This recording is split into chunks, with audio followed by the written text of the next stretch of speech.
records show that the document asked the U.S. Supreme Court to overturn an appeals court decision against a funeral home in Michigan that fired a transgender employee. The brief argues that the 1964 Civil Rights Act was intended to prevent discrimination on the basis of sex, not gender identity. NECN's Danielle Waugh reports. Maine Governor LaPage is out of the hospital and under fire. The statewide LGBT advocacy group Equality Maine calling him an idiot. We're in really strange political times. After he signed on to this brief, asking the Supreme Court to rule businesses can fire employees based on gender identity and sexual orientation.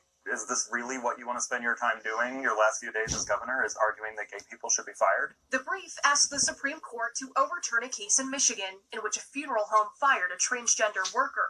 It argues the 1964 Civil Rights Act protects from employment discrimination based on sex, but does not apply to gay or transgender people.